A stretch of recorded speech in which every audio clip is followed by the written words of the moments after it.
Hello, hello, hello, and welcome to science class. Good afternoon. I hope your lunch went well, and it's good to see you virtually in my little box up there in the corner that tells me how many people are watching. It's good to see you. Today, for science, is the Earth a system? We're going to continue our journey through what a system is and where we can find systems everywhere in living things, also in non-living things. Here's what you need today. You need your science notebook. You need a pen or a pencil if your science notebook is on paper. You're also going to need the Is the Earth a System graphic organizer that is found on Google Classroom. It was posted there about 2 hours ago. So go ahead and open that assignment, and that is your graphic organizer to work in. You may either jot that graphic organizer down onto paper in your science notebook, or you can type directly in it as we go. I'm going to try not to go too fast because it'll give us time to take notes. I've been getting your feedback, and I've been hearing from you, and one of the tips that y'all have for me is to go a little bit slower. And I think I can make that happen. There is a lot to get to, and I don't want to make this video too long. However, I do understand the need to stop and take notes. Okay? So you're going to need science notebook, pencil, pen, and the graphic organizer. And then here is our, down here, here is the ICAN for today. I can identify the components of Earth's subsystem. While you're getting the graphic organizer together, let's go over and review a little bit of our vocabulary from last time. So here was our words in the, goes that way, in the science word wall so far. We have our system, a collection of interacting parts that work together to perform a role or a function. We have a subsystem, which is a system that works within a larger system. So something that can be considered a collection of interacting parts that work together to perform a role or serve a function. However, one of the things, hold on just a second, the magic of live streaming. Okay. We're good. Thank you for pausing. Hopefully that gave you enough time. And then also the components, being the parts of a system that aren't really systems on their own. Our example last time was our vacuum cleaner, right? If you take the hose of a vacuum cleaner, that isn't really its own collection of interacting parts all on its own. That's just the just one part. So that would be considered a component, versus a subsystem being something. The example we used last time was a BART train as part of the larger system of BART, including the tracks and the stations and the whole deal. But the train is its own collection of interacting parts that work together to move down the track. But it functions within this larger system of the entirety of BART. And so what we want to think about today is the Earth, this big blue marble that we live on, is that a system on its own?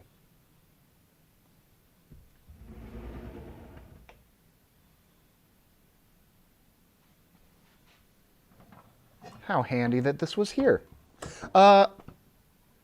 Is this, except full-sized, is this a system on its own? Does this fit the definition of a collection of interacting parts that work together to perform a role or a function? And I think safely you can say the answer is yes. This is a collection of a whole lot of interacting parts that work together to perform a role or a function. And if one of those parts changes, it can affect the performance of all the other parts. Now let's think about with our, will it sit here? Oh, yeah, it will. All right, you get an up-close view of Brazil. Now let's think about what are some of the sort of big subsystems that can be found on Earth. Let's think of those big groups. There's one in particular. What color is most of this globe? Yeah, it's blue, because the Earth is covered in, about 75% of the Earth is covered in water. And when we talk about water, and we're using the prefix, we're going to our Greek and Latin roots here, the prefix for water is hydro.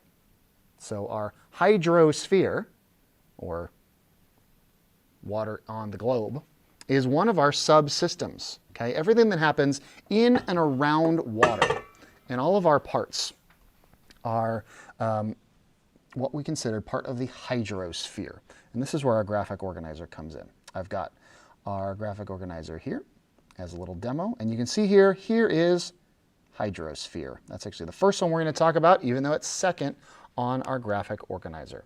Okay, so location, we can think about where on Earth is water found? Where on Earth would you find the hydrosphere, where water is interacting and working together in different parts of, or interacting with the different systems and the different subsystems around Earth to perform a role, right? You might find water in oceans.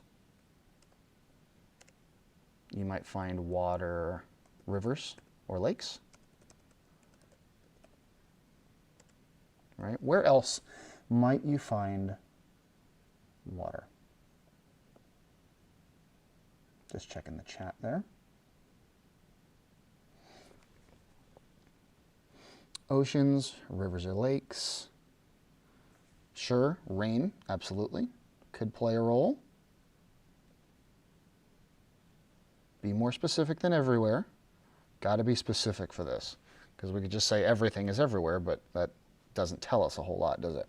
So we've got oceans, we've got rivers or lakes, we've got rain. That's water, right? Is liquid water the only form that we have, right? Or could we consider frozen water, like glaciers and icebergs? Okay? And then everything going on with water, all right? So let's think about what are the interacting parts when we're thinking about the hydrosphere, everything to do with water on Earth. How does water interact with the other things around it? All right, we could have, call back to 4th grade, right? We could think about erosion. Oops, erosion, there we go. As part of this hydrosphere, okay, thinking about water interacting with one of our other spheres, one of our other subsystems, in creating things like the Grand Canyon, right? Or creating things like sandy beaches, okay? That's one way that they interact. Right, water interacting with one another could be something like a delta. That triangular shape that comes from erosion, that deposition zone, okay? That comes when fresh water meets salt water, or when a smaller river or stream meets a larger body of water, a more static body of water. Yeah, and then we've got helping things grow as well, absolutely. Interacting with the life cycle, helping things grow, okay? And then thinking about the purpose within Earth's system. What purpose does the hydrosphere serve the entire Earth, right? And yeah, we could consider that helping things grow as well, right? It helps provide and sustain life.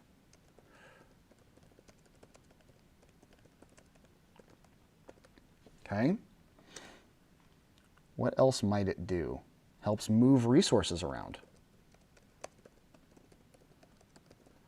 This could be erosion, and this could also be something like how people use the hydrosphere to, you know, carry cargo across the Pacific Ocean via ships, right? It can be used as a way to move resources around. Okay, that's our hydrosphere. You'll notice three other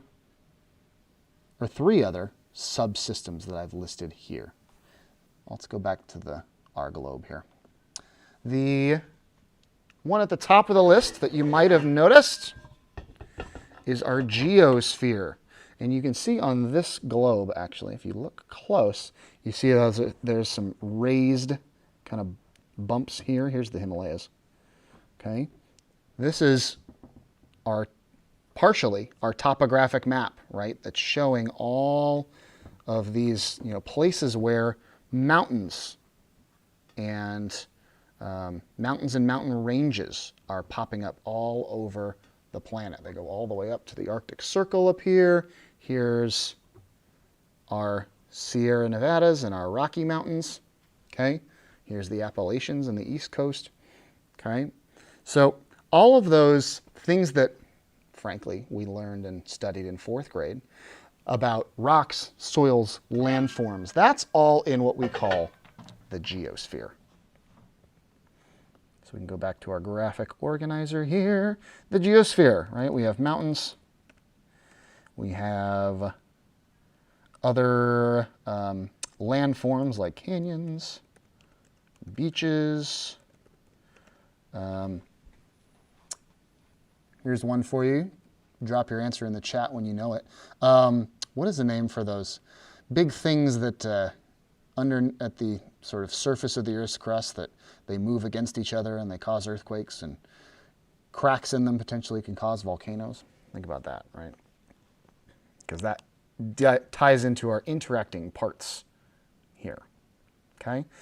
We can also think about how the different parts of the geosphere interact with one another in terms of a mix of organic material with our different sizes of rock, known as soil. All right. Oh, there we go. Somebody said, I can't see the organizer. It's because I didn't put it on the screen. What a moment. Okay, there we go. Now we're in. So we have mountains, canyons, beaches. I see the Earth's plates, or the scientific term, tectonic plates. Okay. Soil, tectonic plates, interacting together. When those tectonic plates rub together, we end up with earthquakes. Okay, or they slip one on top of the other, we end up with earthquakes. And then purpose within Earth's system as well, in terms of the geosphere. Okay, thinking about, what do we use rock for? What do we use the Earth itself for, right? We might use it as a natural resource, whether it's building out of bricks or clay to make adobe, or ores and gems, right? That has something to do with it. Or even how we burn it, like fossil fuels. Okay, that's all part of the geosphere. We would even call things like natural gas, because they're underground. We might call that part of the geosphere.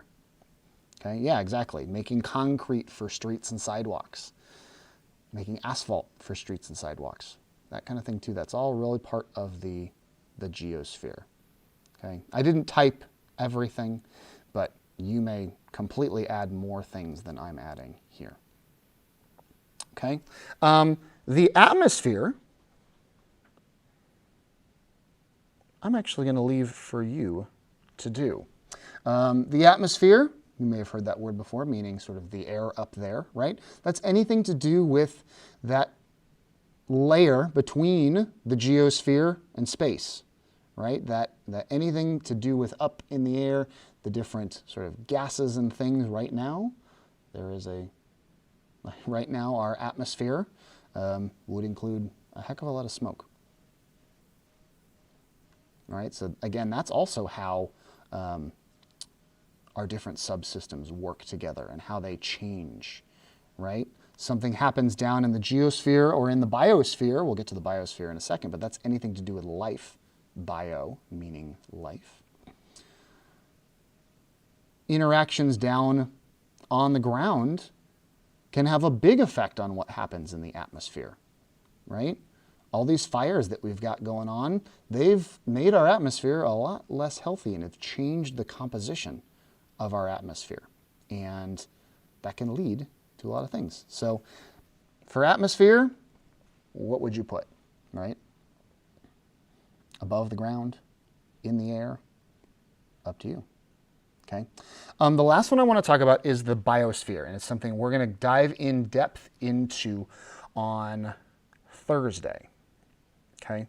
I'm going to leave the graphic organizer up, but I'm going to talk for a little bit.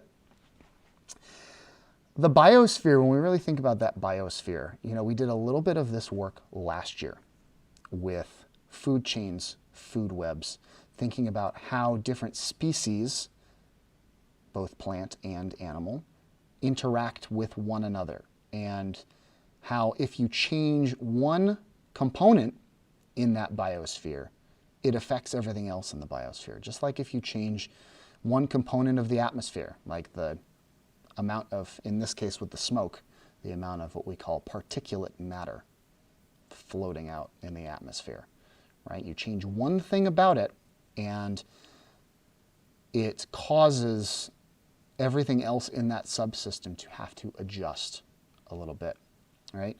With the hydrosphere, okay, you change one thing about it, you change the temperature of the water because it's being heated more by the sun because of climate change. Change the temperature of the water, that has a big effect on everything that interacts with the hydrosphere, all the living species that interact with the hydrosphere, okay? It affects those glaciers and icebergs that now they're a little bit warmer, so they're melting a little bit more, and they're melting a lot faster. And they're not getting as long of a time to freeze over the winter, okay? And so it's causing sea levels to rise. So what you'll notice with these different subsystems is how they work with one another. And can change drastically the life that is on Earth. Okay. There's a question here. What exactly would the interacting parts be in the atmosphere? Great question. So if we think about the different things that are involved or taking place in the atmosphere, right? This can involve, and where I see most of this is with things like weather, right? And air temperature and air pressure, right? So this could include things like tornadoes, hurricanes. Those are really cases of extreme weather, combining it with that hydrosphere, combining it with that water, but a lot of it being sort of that bit of how parts interact is, different levels of air pressure work together to create different weather patterns, okay? Clouds, I think I would also include. You could argue that you could include them both in the hydrosphere because clouds are made of water, but also in the atmosphere because they're floating and they're kind of intermingling with that atmospheric layer of gases up there, right? So as you can see, it is kind of hard to separate these subsystems. They really do have their own interacting parts, but they do kind of function, or they do function as a larger, as that larger system that kind of keeps Earth together and is able to sustain life. All right, so your job completes the last two sections of our graphic organizer. So the atmosphere, remember, that has everything to do with air, everything going on above the surface. And then our biosphere has everything to do with life. Here's water and earth and rock. Okay, so here's how we think about those four really big subsystems of Earth. So where would you find life on Earth?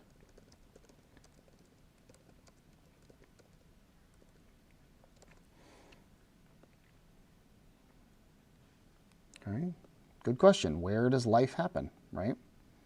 Where would you find life? How does life interact?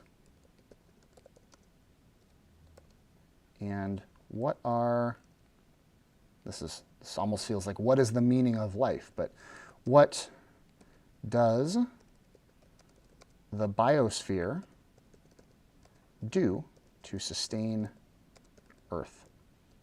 All right? An example might be when life dies, right? What happens to all that organic matter? When a plant dies or when an animal dies, what happens to that organic matter, right?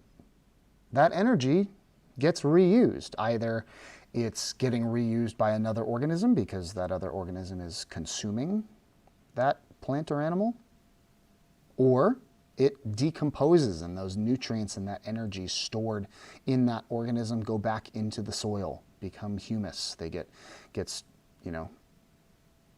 used up by decomposers. They use a little bit of it to keep themselves going, and then the rest of it becomes humus and adds to the soil and adds to that cycle. Okay, and in a way, it's kind of a part of the geosphere for a little bit because it blends with that soil, right? So be specific. Same questions for biosphere as for atmosphere. Where would you find air? Where would you find weather? How does it interact with itself? How does it interact with the other subsystems? And what is its purpose? What does it do? Okay? Good luck. I hope this was informative. Remember, writing small group A. I will see you in about 5 minutes in our Zoom room. Everybody else, good luck. If you have a little bit of extra time and need to do a little bit more reading, remember we're discussing Harry Potter Prisoner of Azkaban Chapter 2 in our closing meeting today. All right? Good luck. Thank you for tuning in. We will see you, the Globe and I, will see you next time.